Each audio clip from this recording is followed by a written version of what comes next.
Hey guys, welcome back to the channel. In today's video, we're going to be taking a look at a tier list for Illusion Connect, and then we're going to go into the game, look at some of the partners, and look at why they get better later on, look at the lens upgrades that you get for starring them up and stuff like that. First of all, big shout out to Nico Play Nick over on Discord. He created this list. He's currently rank 1 on a lot of the leaderboards in the soft launch server, so he knows his stuff. He got together with some of the other top players over there to create this list. Now take it with a grain of salt, because we're still very young and early in the game. A lot of more things can develop. With having 10 partners in your lineup, there's going to be some that do have niche situations in certain teams that will work. So there's a lot of evolution to go with this tier list. This is just a basic idea to get you guys started, because I know people love tier lists. So let's get into it.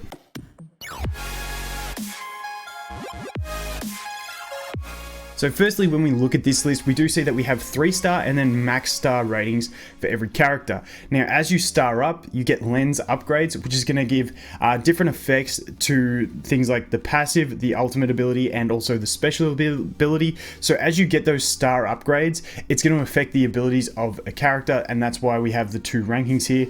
And also, I just want to mention that some of the lower rarity heroes can actually be a lot better if you get lucky and pull the copies of them. For instance, if you can max out a rare hero, some of them might be more useful than non-upgraded SRs and stuff like that. So there is a bit more to go into that. I may eventually make like a free-to-play early game tier list for free-to-play players who are struggling, and some different partners that you can get some use out of, but that'll be down the road. What I'm going to do now is I'm going to jump over into the game. I'll leave the left column of this on the side, and we'll talk about some of the better partners in the game and why they are so good. Also, before we do get into these, I have done a reroll guide that shows you how to reroll in the game. I'm going to make another video later on covering the actual what to reroll for in very deep context for different levels of spending and stuff like that, so keep that in mind. The reason I could bring that up is because Miyuki you do get for free from 8-day login. She's awesome to get an extra dupe for, but when you are re-rolling it for especially free to play, it's nice to get other characters as well, but we'll cover that in another video. But anyway, Miyuki, why is she so good? It's basically this passive is huge, and the reason she is so good, Miyuki attacks decrease the target's rage by an additional 330. Now if we go over here and we go to lens, we can see here that it's going to reduce enemy leaders rage by 200 with the lens up. So when we look at characters, when you look in their skill page, their skill is going to read with whatever extras you've unlocked on it. So keep that in mind. So at base, she's not going to have the enemy leader by an additional 200. But when we look at this passive, it's just huge. It's basically you're reducing the rage of enemies, meaning they can't get to use their unique ability as soon. And the great thing about this is, on top of that, is that her unique ability attacks the whole enemy team. So it's going to deal damage to everyone, reduce all of the enemy team's rage.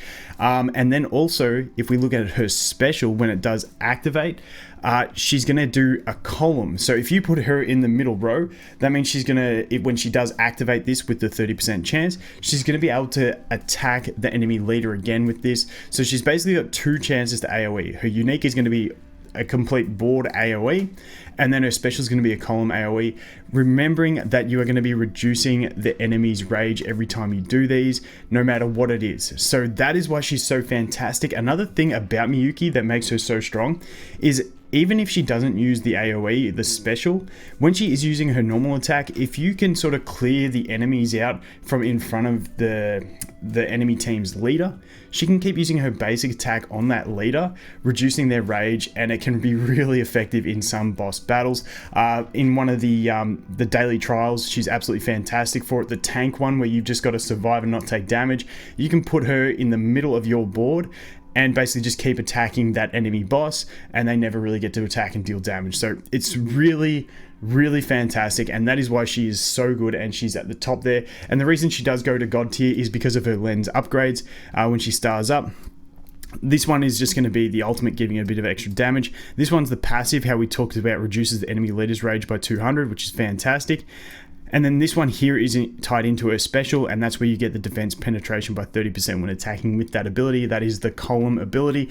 But the big one is the extra rage reduction that makes her so useful. Next up, we have Kasumi. Now, she's widely considered one of the strongest in the game, just overall. She's an absolute savage.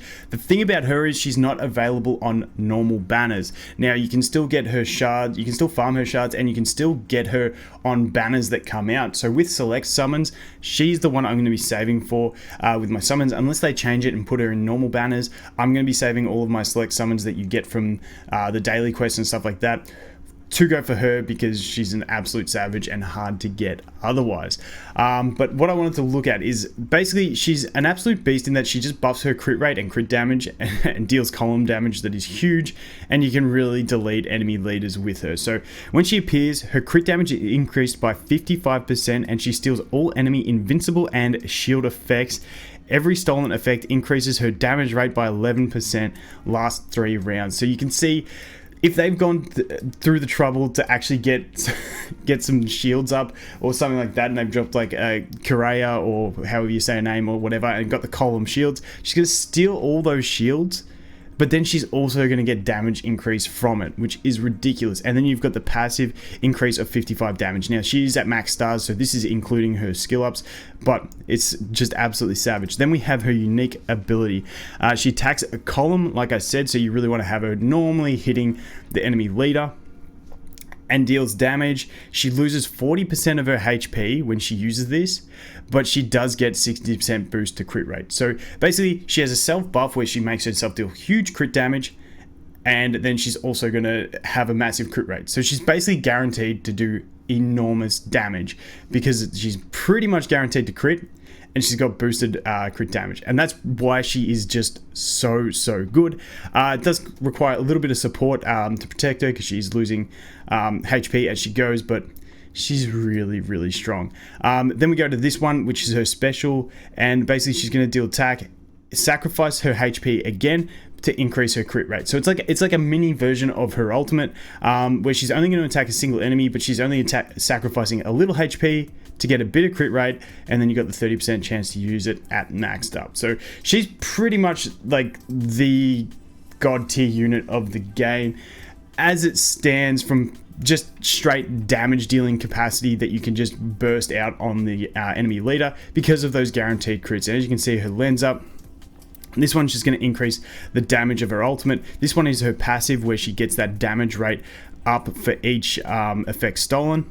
And then this is the one where she's going to sacrifice her HP to get the extra crit rate on her special. So those are the upgrades she does get, but even without the upgrades, she's just absolutely amazing. But like I said, unfortunately not on the regular banners. If that does change, I'll change my mind, but otherwise I'm just going to save my select summons that you get from dailies until she pops up on the select banner, which she has already been on the soft launch server, so it does happen. But yeah, absolute beast. Moving on, we have Yuffie. Now, she's just great for AoE in general. We have her passive where she's going to increase the AoE damage that everyone deals by 16.5%, and even more for for herself, which is ridiculous. And she works even better. Now, sorcerer teams become a late game sort of meta, and the fact that she's a sorcerer, she has the activation with sorcerers, makes her really strong. So her extra ability is deploy at least 5 sorcerer class partners, and then allied partners of the sorcerer class deal 20% additional damage to enemy partners with energy greater than or equal to 14. So it's niche in that they have to be high energy partners that you're dealing damage to, but you get a 20% increase. It's not too bad. But just in sorcerer team, she's going to be good because that extra AoE damage that everyone's going to deal is pretty nice. Then we go into Abyss, which is her unique or ultimate ability. It's basically just a big AoE that's dealing more damage to enemies that are 14 energy or higher.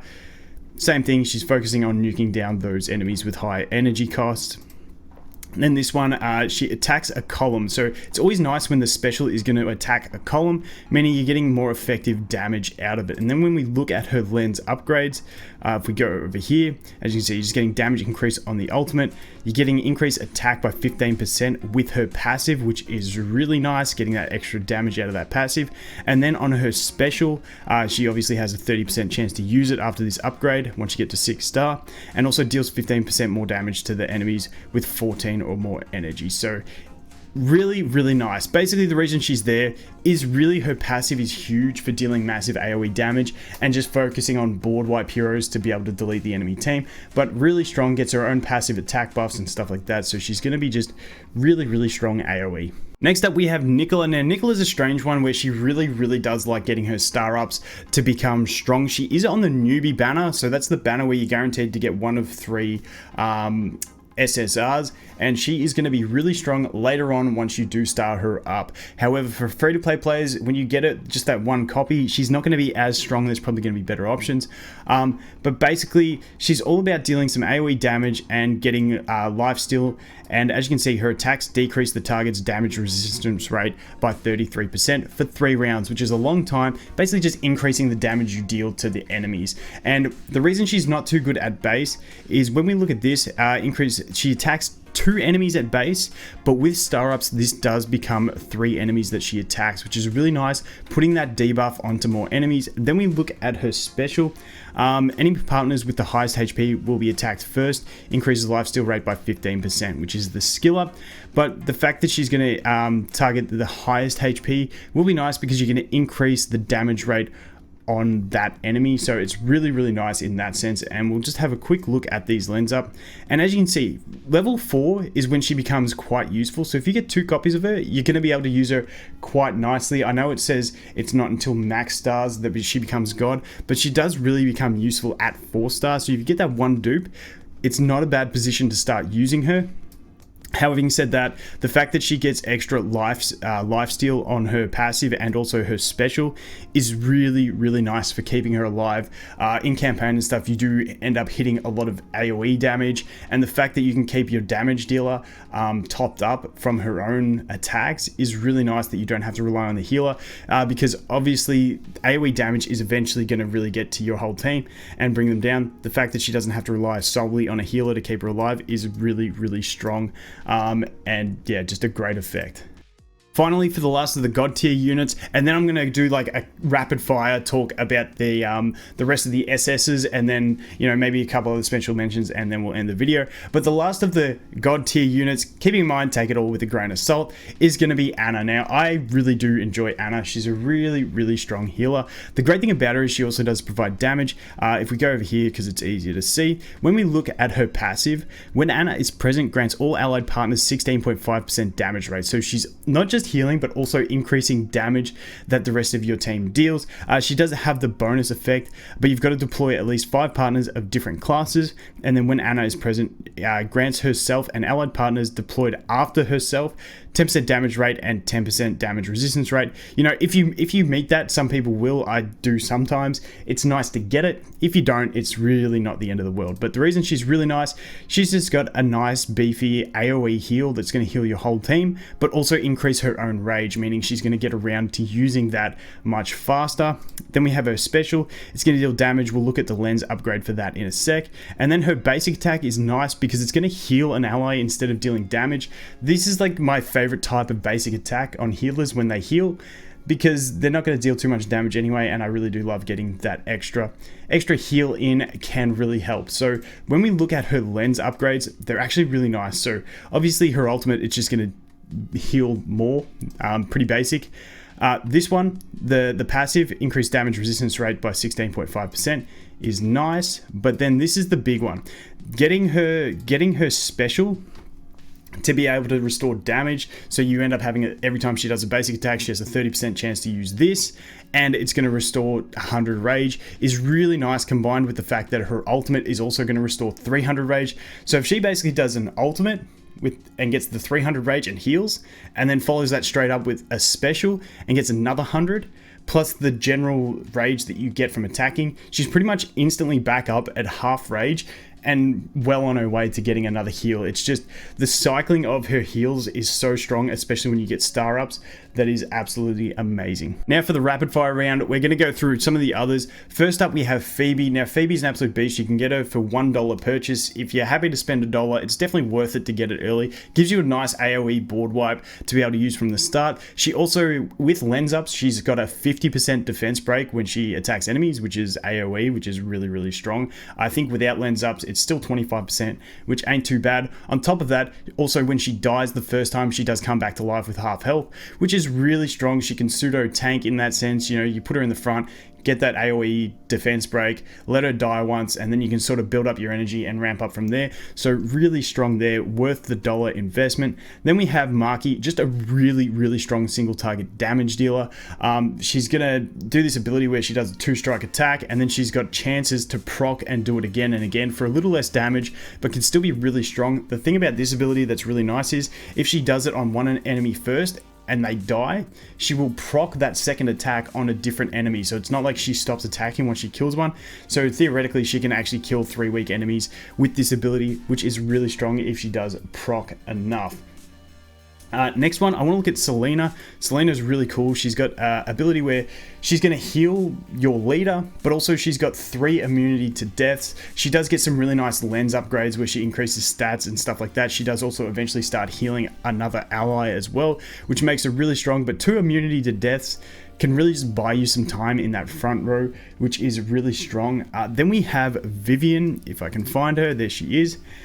Vivian's really nice. Now, she's a really expensive energy at 17, but she does also have a passive where the next ally to be deployed is going to be reduced by 7 energy, and with lens upgrades, it becomes a 9 energy reduction off the next deployment. So when you look at that theoretically, once you've got her lensed up, she's effectively kind of just basically an 8 energy character, because you can pretty much just subtract the energy off her. I know it doesn't subtract off her, but you get theoretically the next one is reduced by that much, which makes her really valuable in that sense. Also has some self-defense buffing and some just self-sustaining type abilities, so you can put her in the front row and then get that effect, put something else behind her. I know one that Nico was telling me about that he really loves is putting Correa, this one here, behind her, meaning that Correa can start stacking a shield on herself, so that once Vivian eventually does die, you've got a really tanky Correa behind her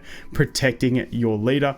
Really cool combos. I feel like Vivian is one of those really niche heroes that can have a lot of cool combos that you can use with her by playing around with that energy reduction off the next character that you play. And the final one that I want to talk about is going to be Pan. Now, she is the SR. I've done a video talking about her more in depth, but for free-to-play players, she is going to be an absolute dream for you. She does huge single target damage. She gets a 4.5% damage increase, or attack increase for how many empty squares there are on the field. So if it's your leader and the enemy leader and you just drop her, she's getting a massive attack buff. And in the early game, she can just straight delete some enemy leaders. So really strong for free-to-play players is going to be Pan. I feel like on a free-to-play tier list, she's going to be right up the top because she's easier to get and more people can use her. But yeah, she's absolutely fantastic. But that goes through the basics. We will cover more videos talking about more characters as we go. But hopefully that gets you guys along the way. Once again, big shout out to Nico Play Nick.